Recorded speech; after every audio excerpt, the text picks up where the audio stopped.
Bom, pessoal, bem-vindos a mais uma aula de Física 3. Eu sou o professor Adriano Ferrares. Bom dia, boa tarde, boa noite para vocês. Nessa aula de hoje nós vamos falar um pouquinho mais sobre medidas elétricas e especificamente sobre um instrumento de medida que é o voltímetro. Vou começar aqui com uma frase, um pensamento do momento do grande João Saldanha, né? Grande jornalista, comentarista, técnico de futebol, né?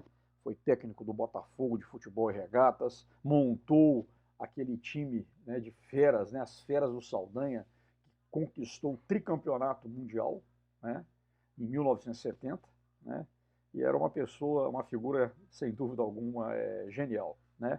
E ele fala o seguinte: a vida é o que a gente pode tirar da vida. Né? É uma frase, uma das célebres frases, né, de João Saldanha, tá bom? Fica aqui a nossa homenagem a essa grande figura.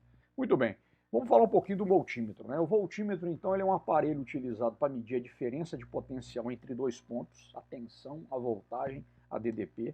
Né? Aqui a representação de alguns tipos de voltímetros. Tá? Né? Aqui a gente vê aqui um voltímetro até automotivo, né? Que é usado em carros, coloca assim alguns painéis de carros. Tá bom? Ele deve ser sempre ligado em paralelo com um trecho do circuito para o qual se deseja obter a tensão elétrica. Né? Então sempre se liga o voltímetro em paralelo. Tá? Sempre ele deve ser ligado em paralelo. E para não atrapalhar o circuito, a resistência interna dele deve ser muito alta, o maior possível. Né? Então o resistor deve ter uma resistência muito grande, muito alta. Por quê? Porque a corrente elétrica, quando chega aqui, ó, nesse ponto aqui, ó, nesse nó do circuito, ela olha a resistência muito grande do voltímetro, e o que vai acontecer? Ao invés dela passar pelo ramo onde está o voltímetro, ela vai passar toda pelo resistor. Né? Se ela passasse pelo voltímetro, ia acontecer o quê? Ia haver, né, problemas na aferição da voltagem, da tensão nesse elemento do circuito, que no caso é o resistor. Tá bom? Então, olha só, ele sempre é ligado em paralelo e deve ter uma resistência muito alta, tá bom? Se a sua resistência interna for muito alta, comparada à resistência do circuito, a gente considera o aparelho como sendo ideal.